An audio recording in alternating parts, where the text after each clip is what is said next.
magandang araw na naman po and welcome to Woman Up. At kasama po natin ang ating resident psychologist na si Dr. Susie Rojas. Hi, Dr. Susie. Hello. At ang ating special guest ngayon, ang ating kanyang comeback, ang follow-up sa ating last discussion, si Dr. Ella Cruz. Hi, how are you? Hi, Doc. Kumusta ang ating mga doctors? Kumusta ang inyo? I'm very, very sure with all this, everything that's happening, you guys have been very busy.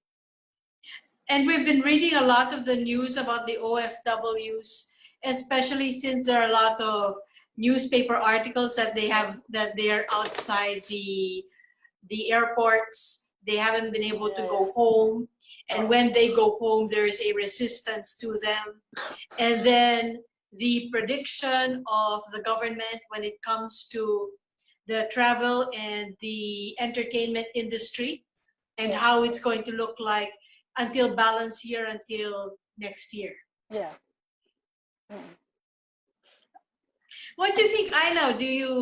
How would you feel if you were a seafarer at this point? Looking at all the articles online in the newspapers, it's not a very positive outlook for OFWs, for seafarers. But that's exactly what we're going to talk about, right? I mean, yes. Is it really that bad? Can it be doctored? Kumbaga, pwede bang Pwede bang ma-spin meister yan? Diba? Yun yung pag-uusapan natin ngayon, diba? It's bleak. It really is. It is. It's bleak. But it is bleak for everybody. It's not just for seafarers. And that's what I'm bringing to the table now. I like that perspective. And I'd like to bring in the concept of positive psychology as well. That the tendency of people is to focus on the negative. Yes. Right. Because they feel that when they focus on the negative, they're getting something done. Not realizing that the equal advantage of focusing on the positive actually engages and actually widens the perspective. And the thought on positive psychology on that is that the negatives are easier to see, and because of the fight and flight, which is within us, within each human being, and the training through the years to look at that from our ancestors, creates that default aspect vis-a-vis the positives, which are hope, joy, gratitude. They are a more silent energy than a negative energy, and that's why they're overlooked. I guess it's from the point of view of seafarers now. It's like many of them are awaiting their turn to go home, and those who are lucky get their contracts. Those who are supposed to come home, like for example, in 4 months.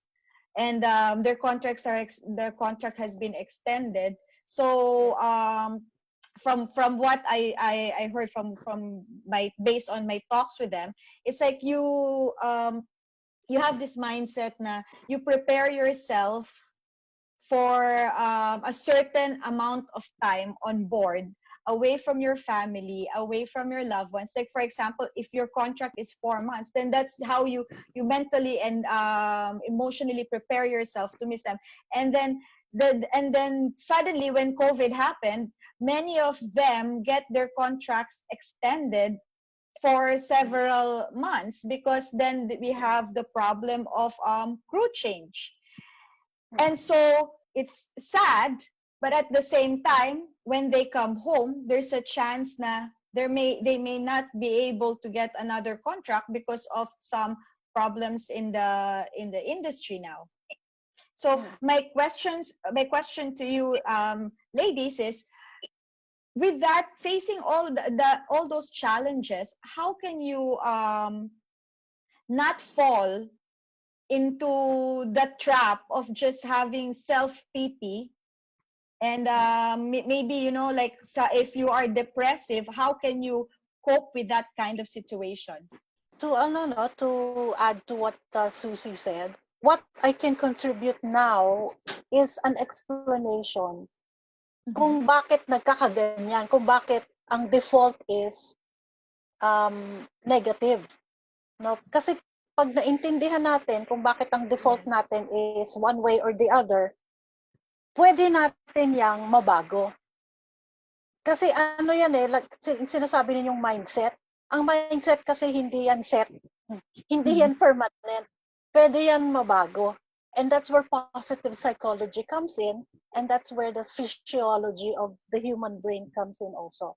Pag naintindihan natin, mas mamamanage natin ng mas mabuti. So, agree ako sa mga seafarers na nakakapanibago. That first, you think you have a job, you're happy you have a job, and then you get extended, so you're thinking, okay, I should be happy because I'm now extended and I have money. And then when I go off board, all of a sudden now I'm worried whether I have a job or not.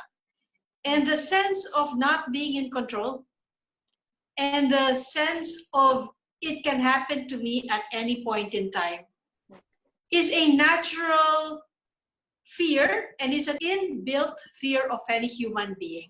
I think even us, we feel like when COVID happened, it's like suddenly it's like a big slap on our face na we're not in control. That's right. I think the important thing here is the feeling of helplessness kasi hindi mo na kontrolado kung ano nangyayari. So, doon tayo mag-umpisa.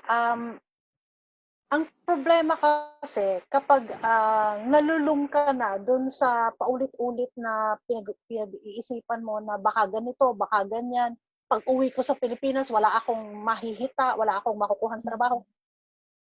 It's probable, yeah, sure, it could happen, pero gaano ka kasigurado na mangyayari? Unang-una yan. Pangalawa, kontrolado mo ba kung ano mangyayari sa'yo? I mean, is it in your control? Maraming nagsasabi, no, mga coaches, mga psychiatrists, therapists will say, tignan mo muna, ano pa yung talaga makokontrol mo sa buhay mo? Yung kilos ng ibang tao, yung mga pangyayari sa mundo, makokontrol mo ba yan? Siyempre hindi, di ba? Kaya anong makokontrol mo? Ang makokontrol mo, yung reaction mo, yun lang. Ikaw lang ang makokontrol mo. So, papasok dyan ngayon yung tinatawag na emotion regulation. Ito yung konektado dito yung sa sinasabi ni Susie na fight or flight response. Now, I'll go back to what I said earlier in the first part that we were talking about this. I said na may physical or physiologic basis itong mga pananaw natin. Yung mga takot, yung mga fears, merong basis yan sa makeup ng brain, the human brain. Remember, ang utak natin is a muscle. This is a muscle. It is made up of neural networks and it is made up of white gray matter na tinatawag. Ngayon, yung neural networks ng brain, that is what makes us process our feelings, our thoughts. It's what allows us to control our body, etc., etc. Itong muscle na to, just like any other muscle in the body, pwede yan matrain. Ngayon, kung lumaki tayo, di ba, from the very early instance, now we became aware of how we were thinking, kung lumaki tayo at nasanay tayo to think in one way, yung utak, natitrain yan. Kaya nagiging default ang isang pananaw, yung tinatawag nating mindset. Okay? Now, given that, kung natutunan natin ang isang mindset to the point na naging default yan, pwede ba yang ma-unlearn? Yes, pwede yan ma-unlearn. No? We're not talking about clinical depression here, okay? Hindi tayo Yes, let's make it sa oo, viewers. oo, normal normal brain functioning to ha. Pwede yan ma-unlearn. Ibig sabihin, pwede nating matutunan ang isa pang mas effective na mindset. Ngayon, yung sinasabi ni Susie na fight or flight response, ang dalawang ang dalawang parts of the brain na involved dyan ay yung unang-una yung prefrontal cortex, kung saan nangyayari yung learning, dito yan yung una. Okay? Tapos yung fight or flight, yung tatakbo ka ba o lalaban ka, dito yan sa ilalim ng brain. Yung pinakamatandang part ng human brain natin. Yun yung amygdala. Right? Now, yung dalawang yan, they work in combination with each other. Ngayon, natitrain yan. Natitrain. Okay? It's going to take some time, especially kapag adult ka na. It's going to take some time to train a persistent negative outlook or persistent negative mindset toward a positive mindset. So, hindi yan agad-agad nangyayari. Kailangan talaga pinag-uukulan ng pansin. Yung tinatawag natin mindfulness. And what I like about what you're saying, Ina, is there are actual scientific research to back up what you're saying. Yes, that's right. Yung positive mindsets and positive feelings or positive emotions and their effects like joy, gratitude, forgiveness, kindness. When people practice that mindset, even from after 1 week of practice, all the way to 1 month of practice, all the way to 6 months of practice, they already show an improvement in emotion and feeling. That's right. And they carry on. The reason why it carries on to 6 months and 1 month is people recognize and see how these positive mindsets affect the way they act and they feel and they do things, and they continually therefore engage the behavior. So, yes, while it is true, the initial reaction is anxiety because of the amygdala, because of how we are wired to be. It is also true that there are positive emotions and positive ways of being, which is also part of the human experience. It is simply that the negative emotions are what we are more familiar with, and they are noisier, and they are more obvious than the slow and deep feelings of positive emotions. And so the positive emotions are just more difficult to recognize and see and handle or to grapple with than the negative ones, because we're more trained to the negative. But once people see the positive impacts of these positive emotions of joy, thankfulness, kindness, seeking the good and seeking the positive, then they continue to do it. And that's what the sciences have shown. All right. So, proceeding from what Susie said, may practical effect kasi yung positive psychology na nakita na ng mga researchers. Like I mentioned in the first part, the researchers looked at the monks, the Tibetan monks, and even Mother Teresa, her brain. They looked at her brain. They looked at people who've been doing yoga and meditation for a long, long time.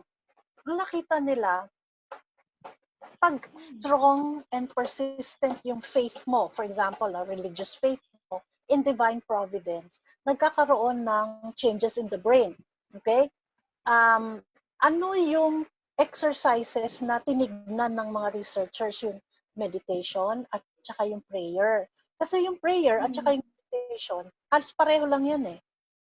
Okay? Ang effect na nakita nila dito sa mga long time, mga taong nagme-meditate for long, long time, o kaya people who are really prayerful, may pagbabago sa behavior. Unang-una, nakita nila na in times of crisis or negative experiences, itong mga taong to, very composed. No, malakas yung composure nila. Pangalawa, they're very, very calm. No, marunong silang kalmahin nila yung sarili nila. Hindi sila tataranta o nagiging excessive yung behavior nila. They're very calm. Another trait or behavioral trait is patience. Ang haba ng PC nila. They're very, very patient. And finally, in the end, they're very accepting. No, they're very accepting of the experiences na negative sa buhay nila. Tinatanggap nila buong buo. No, from a religious point of view, tinatanggap mo na nangyari to eh. Baka merong tinuturo sa akin, baka merong hina-highlight sa buhay ko na hindi ko nakikita. So, kailangan kong pagdaanan ito. So, dun pa lang, yung mga meditative people, the very prayerful people, have taught themselves to calm down, to be composed, and look at everything, lahat ng facts. Fact ba to? Makokontrol ko ba to? Kung hindi ko makokontrol yan, ano yung makokontrol ko? So, dun ako sa makokontrol ko, dun ako magpo-focus. Okay. Yun yung effects na nakikita nila. Ang problema, hindi pa natin alam kung paano nangyayari yun. Wala pang very clear causal relationship between religious faith or meditation or being prayerful and the resolution or the change in depressive symptoms. Hindi pa natin alam kung paano nangyayari yun. Hindi natin alam, alin ba nauna? Yung pagiging prayerful, yung pagiging meditative, kaya nagbabago yung utak, or meron bang talagang innate structure ang human brain that lends itself to being prayerful or meditative? Wala pang sagot. Pero may practical effects silang nakikita. But at least you can train your brain to be prayerful or to do meditation. I think that's the good side of it. But that's that's not the end in itself. Yes. It's not, the end is for you to learn, una-una, to learn how to control your emotions para hindi ka natataranta, para hindi ka nalulungkot ng todo-todo, and to look at your situation in an objective point of view. Kasi for example, sabihin natin, ang hirap, nasa barko ka, wala kang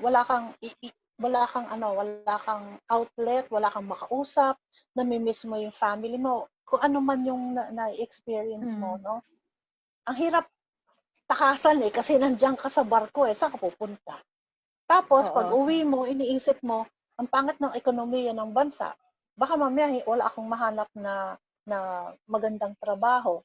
Or baka wala akong mahanap na trabaho whatsoever kasi nga, naka-lockdown lahat. But, may hangganan ang lockdown eh.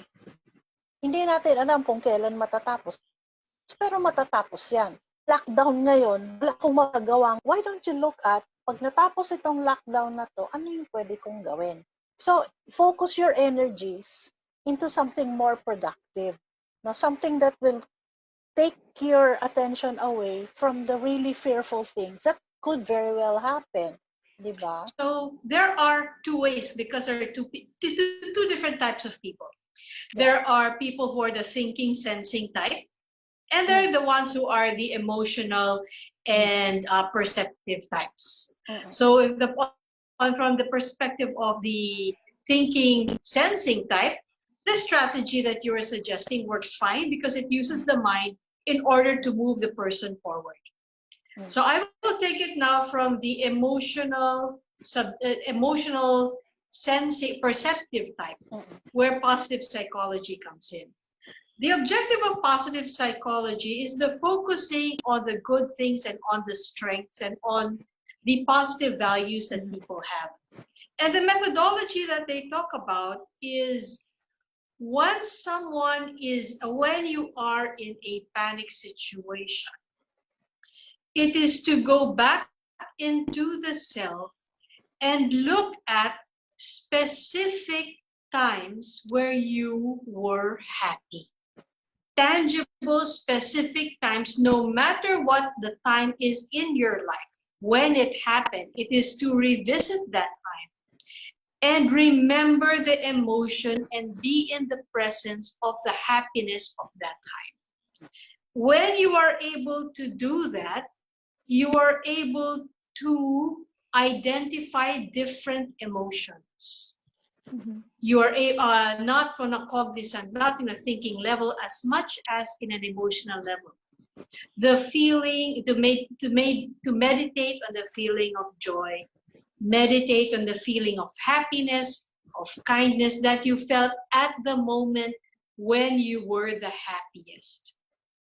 And apparently, when we practice that kind of thinking and of focus, of meditation, when we come back to the present, our energy level has now changed.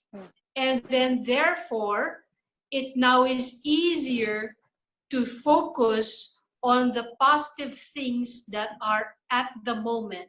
And because you already have a sense of remembering what the positive things felt like. So the predisposition is to think again about, to see the positive things. Would you like to comment on that, Aina? I'm not expressing it very properly in Filipino. Yeah, I agree. No, kasi may mga taong ang default nila is I have to do something about this. Okay? Yes. Kailangan meron silang action. Kaya sila natataranta eh kasi ang feeling nila wala akong magawa. 'Di ba? Wala akong magawa. So, kung ikaw ang type mo is kailangan meron kang output talagang kailangan magawa, try making a list. Try writing a journal, no? Para meron kang output. Yung sinasabi ni Susie is more relevant to people who are introspective. Yung ang ano nila, ang atake nila kaagad is yung sa loob. Nasa loob. Yeah, yung sa loobin, oo. Ngayon, yung dalawang approaches na yan to negative experiences or problems or crises in life, ang precursor niya, ang prerequisite niyan is mindfulness. Yes.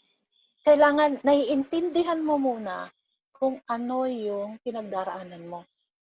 Awareness of emotion. That's it. Kailangan alam mo, kung naiintindihan mo, nalalagyan mo ng label, ay, natataranta ako, ay, nawawala na ako ng pag-asa, ay, ano pa, nagseselos ako, yung mga ganyan. No, hindi yung mainit ang ulo ko, sige, pakikipag-away ako. Ang daming ganun ngayon, no? Yes, maraming ganyan. Ang pinaka dangerous dyan is yung I feel bad, ang sama ng nararamdaman ko, hindi ko pa naiintindihan kung ano yung nararamdaman kong masama. I hate myself already. Kumbaga, galit na ako sa sarili ko, hindi ko nagustuhan sarili ko. I hate myself. I hate my life. Diba? I want to die now. Hindi mo pa nga naiintindihan kung ano yung nararamdaman mo, hindi mo pa nabibigyan ng pangalan, inaaway mo na yung sarili mo. Diba? Oo nga. Ba't ganun, no? Parang sarili ka agad ang tinitira. Yes. Oo. Kaya yung mga introverts, no? Introverts, ang inaatake nila muna yung sarili nila eh. Kasalanan ko to eh. Bakit ako nagkakaganito? Bakit hindi ko siya masolusyonan? Bakit ganito? Bakit ganyan? Kasalanan ko lahat. So therefore, I hate myself. Teka muna, stop muna. Dito papasok yung kung religious ka, kung spiritual ka, kung meditative ka, stop muna. Take a breath. Take a deep breath and look at what is going on. Whether extrovert ka or whether introvert ka, mindfulness is very important. Kailangan maintindihan mo muna kung ano yung pinagdaraanan mo. Bigyan mo muna siya ng label. Nagagalit ako dahil, bakit ka nagagalit? Bakit? Ano naman ngayon kung ganito ang nangyari? Ano naman ngayon kung gano'n nangyari? Kausapin mo kaya sarili mo. Di ba? Kasi sometimes, pag kinakausap mo sarili mo, nabubuo yung thought, nabubuo ang tawag ko na nagki-crystallize. Nagki-crystallize lahat yung thoughts mo na magulo, naayos mo. Tapos, syempre, wag mo kausapin sarili mo in public, di ba? Go to your, baka mamaya sabi, ay, nabuang na, natuluyan na. Pero it helps. It really does help. Now, if you don't like talking to yourself out loud, then start writing. Kahit pa paano maisulat, basta maisulat mo. Hanggang sa maging clear ka kung ano ba itong nararamdaman ko. And then you start looking for possible actions that you can take, which are realistic and which you can control. Yeah. Or going inside and looking at the positive and coming out of that meditation. Kasi meditation yan, in a way, meditation yan eh. You go back into your history, into your life story, and you revisit the events in your life that made you really, really love yourself. Na ay, ang saya-saya ko noon, bakit kaya? So you review it for the purpose of putting your present into perspective. Diba? Diyan ka magkakaroon ng composure, ng calmness, and in fact, that sounds like the Jesuit examen meditation. It sounds like it, diba? It sounds like it because it's meditation. That's a basic principle of right? Meditation. Yeah. And it's prayer. Prayer also. Prayer is also like that. Yeah, prayer is also a form of meditation. Yes, it is. Yeah. So yes, the fear of the OFW, seafarer at this point is very real. It is very true. And the techniques we are teaching are to deal with the reality. To deal with the reality, but to deal with it in the proper method, wherein it is not the subjective reality of your panic, but it is more wider in perspective, being aware of what your strengths are, what the challenges are, and what the opportunities are as well. Remember that in time of panic, the focus immediately of everybody is negative anxiety and fear. Now, I just want to point something out. Now, I want to point out the difference between depression, which is kalungkutan, yung malalim na kalungkutan, and anxiety. Ano yung anxiety? Ang anxiety in everyday experience, and Susie will correct me, it's yung para bang out of the blue, wala ka nang maisip kundi puro negative. Yung it starts out very, very low grade, and it doesn't stop. Merong mga anxieties na low grade siya, hindi mo mapapansin na ganun ka na pala mag-isip. Pero, mag-uumpisa yan, sabihin natin sa umaga, hanggang tanghali, hanggang hapon, hanggang gabi, hanggang hindi ka na makatulog. Kasi wala ka nang naisip kundi pangit. Wala ka nang naisip kundi negative. No, you have to be mindful of that also. It may not be depression, it may not be kalungkutan, but it's also very dangerous. So pag yan ang nangyayari, it is. Kasi it could become a medical condition if you go on like that for long periods of time. So you have to snap out of it. Kumbaga, you have to take yourself out of it. Dito papasok yung sinasabi ni Susie na you go back. Go back to your history, you go back to your past experiences, and look for happy moments. Yeah. Hindi yan normal, but it happens to a lot of people. Wow. I like your position that there is a difference in treatment and in action point if it were depression, which is sadness, and anxiety, which is agitation. Yeah. Kasi nag-ruminate ka na eh, yung pang paulit-ulit na. Yes. Tapos hindi mo maintindihan saan ang gagaling ito. Again, ang physiology niyan is nag-overproduce ka ng hormones that lead you to ruminate. So, ano yan? Now-control ba yan? I don't think so. But the thing is, you can lessen the occurrence of anxiety once you start learning how to train your mind to be more positive and not focus too much on the negative. So it is really management of scary things and scary events, you still do have a chance to control Oh, yes. in terms of perspective. Oh, yes. Wow. There you Yes. go. Wow, thank you so much for those insights. I really, really hope na our viewers, please, try to work on yourself. Listen to what they said. We are talking to professionals, and they're here for us, So I really hope, please keep it in heart, and please remember what Dr. Ena and Dr. Susie are saying, lalo na kung tinatablan na nararamdaman nyo na tinatablan na talaga kayo ng kawalan ng pag-asa. Kasi syempre, you are important to your family, you are important, and we need you, we need you to reach out when you're feeling down. So thank you, Dr. Ena, Dr. Susie Rojas, and please don't forget always to woman up. Woman up. Woman up.